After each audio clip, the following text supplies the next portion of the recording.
Ce matin, j'ai décidé d'écrire à mesdames et messieurs Jean-Jacques Goldman, Mimi Mati, Jennifer, Patrick Fiori, Maxime Le Forestier, interprète de « C'est pas exprès que t'étais fasciste », parachutiste, Natacha Saint-Pierre, Jean-Louis Aubert, Michel Fugain, Gérard Jugnot, Benabar, Michel Larocque, compagne de François Baroin, ex-ministre UMP, Pascal Obispo, Hélène Ségara, Julien Clerc, Patrick Bruel, Danny Boum, Pierre Palmade, M. Pokora, Michael Youn et enfin Zaz, prestataire de services intérimaires chez Allianz, pour leur exprimer mon soutien, sans réserve, dans l'épreuve qu'ils subissent depuis près d'une semaine à cause de cet innocent petit clip intitulé « Toute la vie » et destiné à mettre un peu de plomb dans la tête à une jeunesse composée majoritairement de feignasses apathiques, abrutis par la fumée de cannabis et totalement infoutus de se remuer le boule pour faire fortune et être en mesure de s'acheter une grosse bagnole.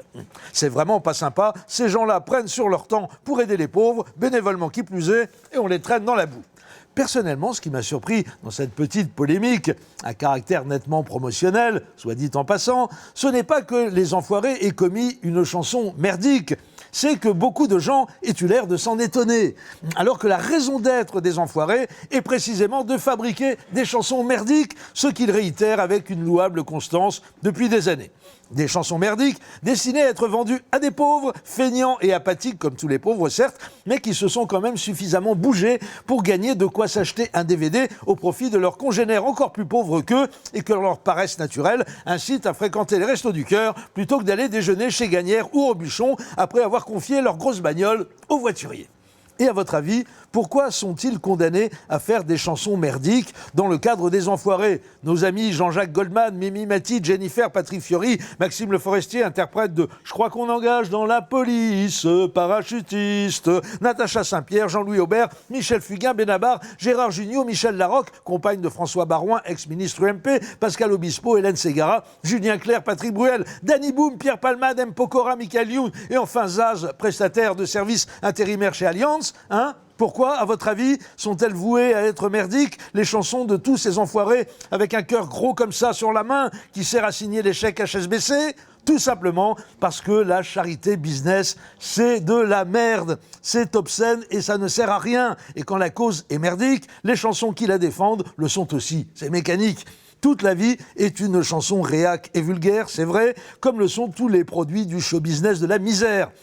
Exhiber des petits myopathes en fauteuil à la télé pour faire raquer le mimile, c'est profondément vulgaire, malsain et politiquement toxique. Il n'y a qu'une seule chose qui le soit encore plus, c'est de montrer sa bonté au peuple parce qu'elle le mérite.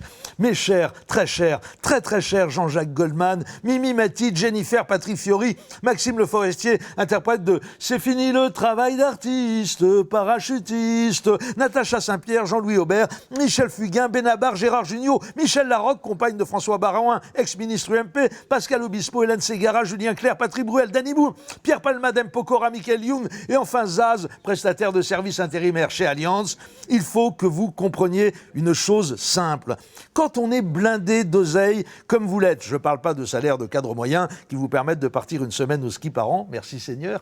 Oui. Non, quand je dis blindé d'oseille, c'est vraiment blindé. Ce que vous êtes, incontestablement, les amis. Donc quand on est pété de thunes comme vous l'êtes, on ne peut pas étaler sa générosité en public. C'est de très mauvais goût. Si on tient absolument à donner leurs petites pièces aux démunis, on le fait à la sortie de la messe, pas devant les caméras de TF1. Attention, on peut le faire sans être vulgaire devant les caméras de TF1, mais à condition de donner la moitié, que dis-je, les 2/3, les 3/4 de son magot. Là, oui, ça marche, ça force le respect. Alors allez-y les gars, donnez tout votre pognon à ceux qui n'en ont pas et vous aurez le privilège de constater que la charité publique est un vice auquel seuls les pauvres peuvent s'adonner tout en conservant leur dignité. Dans le cas contraire, vous passerez toujours pour des gros blaireaux hypocrites. À lundi.